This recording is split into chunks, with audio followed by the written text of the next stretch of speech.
Magandang agham Pilipinas, kayo'y nakatutok sa DOSTV Bantay Bulkan. Para sa May 23, 2024 update, nakababa pa rin sa Alert Level 1 ang 4 na bulkan na mahigpit na binabantayan ng DOST, Philippine Institute of Volcanology and Seismology o DOST PHIVOLCS.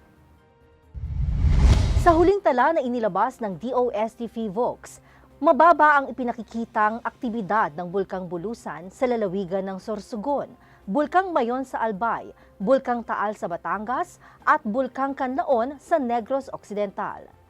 Zero volcanic earthquakes ang naitala sa Bulkang Mayon mula sa datos na nakalap ng DOST PHIVOLCS sa nakalipas na 24 oras.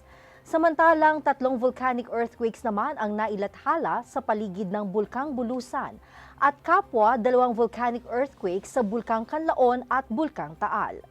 Naitala rin ang upwelling o pagtaas ng mainit na volcanic fluids sa main crater lake ng Bulkang Taal, habang kinakitaan naman ng katamtamang pagsingaw ng plume ang 4 na bulkan.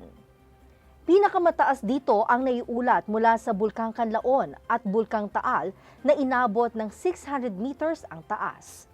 Sa kabila ng mababang aktibidad na ipinakikita ng mga bulkang ito, patuloy ang paalala ng DOST PHIVOLCS na maging maingat.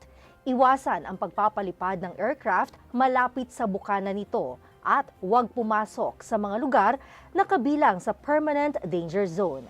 Nagpaalala rin ang DOST PHIVOLCS sa posibilidad ng biglaang pagputok ng steam o phreatic eruption sa mga nabanggit na bulkan. At yan ang ating DOSTV Bantay Bulkan. Mananatiling nakatutok at magmamasid ang DOST sa mga lagay ng bulkan sa Pilipinas. Dahil ligtas ka kung informed ka. Ako po si Jel Miranda, delivering science for the people. One DOST for you.